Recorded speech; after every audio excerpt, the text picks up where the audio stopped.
Hello friends, स्वागत है आपके अपने यूट्यूब चैनल गायत्री ऑफिशियल में। आपका एसएससी कांस्टेबल जीडी 2018 का देखिए अपडेट आ रहा है। अभी 2018 का ये अपडेट है जिसमें ये बताया गया है कि विदहेल्ड जो कैंडिडेट थे उनकी उम्मीदवारी निरस्त करने के लेटर्स अभी जारी होना स्टार्ट हो गए हैं।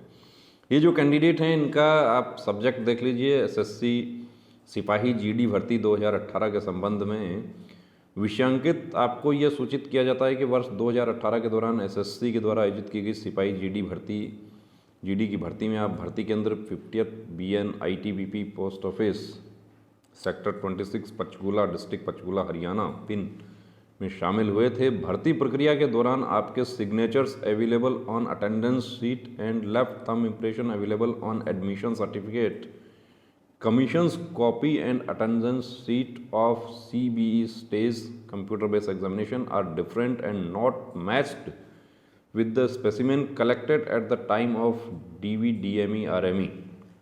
अब उसके बाद क्या हुआ कि इनका सेंट्रल फॉरेंसिक साइंस लेबोरेटरी से इनका थंब का जो है वो वेरिफिकेशन हुआ है, हैंड राइटिंग का वेरिफिकेशन हुआ, वो चीज़ें इनके खिलाफ चली गई, यानी कि जो सेंट्रल फॉरेंसिक साइंस लेबोरेटरी का जो रिपोर्ट है वो इनके फेवर में नहीं आया, तो उसकी वजह से इनकी उम्मीदवारी निरस्त हो गई है। अतः निदेशक कर्मचारी चयन आयोग नई दिल्ली के पत्र संख्या डेटेड 20 सितंबर 2022 के जारी निर्देशों के अनुसार उक्त भर्ती हेतु आपकी योग्यताओं को रद्द किया जाता है, आपके सूचना प्रेषित। तो 2018 का अभी तक देखिए कुछ कैंडिडेट्स 2021 वाले जो विदहेल्ड कैंडिडेट्स थे उन्होंने बड़ा आर्गुमेंट किया था हमारे साथ में कि 2018 का सभी का ज्वाइनिंग हो गया। ऐसा नहीं है, 2018 के काफ़ी कैंडिडेट्स बचे हुए हैं। जैसे जैसे वेरिफिकेशन होकर आ रहा है, यदि वेरिफिकेशन कैंडिडेट के फेवर में आता है, यानी कि सेंट्रल फॉरेंसिक साइंस लेबोरेटरी का रिपोर्ट ये कन्फर्म कर देता है कि ये हैंड राइटिंग और थंब जो है वो सेम कैंडिडेट है, तो ज्वाइनिंग हो रहा है। और यदि वो कंफर्म कर देता है कि ये सेम नहीं है, ये डिफरेंट है, तो देखिए वहाँ पर ज्वाइनिंग की कोई उम्मीद नहीं है, वहाँ पर रिजेक्ट होना तय है। ये आप खुद देख सकते हैं, इनका जैसे रिजेक्ट हो गया, सारी मेहनत इनकी बेकार हो गई और यहाँ पर आपके सूचना प्रेषित है। अब कब जारी हुआ है, ये आज इनको लेटर मिला है, क्योंकि 2 ये कितना हो सकता है, 10 हो सकता है। कहाँ से आया है ये लेटर इनका जारी हुआ है नोडल फोर्स CRPF है, RRC रीजनल रिक्रूटमेंट सेंटर जो है ग्रुप केंद्रीय रिजर्व पुलिस बल जालंधर पंजाब से ये लेटर इनके पास मिला है। अब क्या किया जा सकता है? अब देखिए कुछ नहीं किया जा सकता, अब बेहतर यही है कि इसको भुला दें, क्योंकि यहाँ पर यदि आपके फेवर में थंब इम्प्रेशन और हैंड राइटिंग नहीं आ रहा है तो एसएससी या कॉम्पिटेंट अथॉरिटी चाहे तो वो आपके खिलाफ मुकदमा भी दर्ज करवा सकते हैं कि आपने फ्रॉड का इस्तेमाल किया है, आपकी जगह कोई दूसरा कैंडिडेट एग्ज़ाम में उपस्थित हुआ है।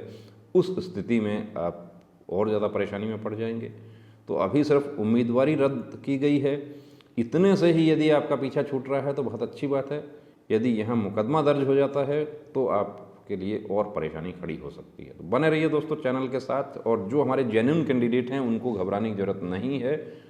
लेकिन जेन्युइन के साथ इसमें देखिए वो लोग भी इस भर्ती में उपस्थित हुए जिनकी जगह एग्ज़ाम किसी दूसरे कैंडिडेट ने दे दिया, और यही वजह है कि सेंट्रल फॉरेंसिक साइंस लेबोरेटरी का जो रिपोर्ट है वो उनके अगेंस्ट जा रहा है। तो जो जेन्युइन कैंडिडेट हैं उनको डरने की ज़रूरत नहीं है, और जो किसी तरह का गलत प्रैक्टिस का इस्तेमाल करके फोर्स में एंट्री पाना चाहता है वो सावधान हो जाएं, सतर्क हो जाएं, वो इस तरह का काम जो है वो करने से बचें, क्योंकि यहाँ पर वो दोहरा नुकसान कर रहे हैं, खुद का नुकसान कर रहे हैं, साथ में अपने देश का भी नुकसान कर रहे हैं। कि जो कैंडिडेट अब ये वैकेंसी जो है ये स्क्रैप में चली गई, इनकी जगह दूसरा कैंडिडेट जो भर्ती होता वो भी भर्ती नहीं हो पाया, उसकी भी वो ओवरेज हो गया होगा, ये आउट हो गए। अब ये वैकेंसी जो है अभी तक रुकी हुई थी ये अब खाली मानी जाएगी। अब वापस होम मिनिस्ट्री को जाएगा कि ये इतने कैंडिडेट विदहेल्ड में थे, सस्पेक्टेड थे, इनका फिंगर मैच नहीं हुआ, तो ये वैकेंसी स्क्रैप हो गई है, ये फिर खाली हो गई वैकेंसी। अब ये 2022 वाली भर्ती में भी शामिल नहीं हुई। ये कब होगी? अब 2023 में जब नई भर्ती आएगी उसमें ये भर्ती, ये जो खाली सीट है उसमें शामिल होगी। तो बने रहिए दोस्तों चैनल के साथ, और यदि आपका भी ऐसा कोई प्रश्न है, कोई डाउट है, तो आप हमारे साथ शेयर कर सकते हैं, आप व्हाट्सएप मैसेज कर सकते हैं। जय हिंद।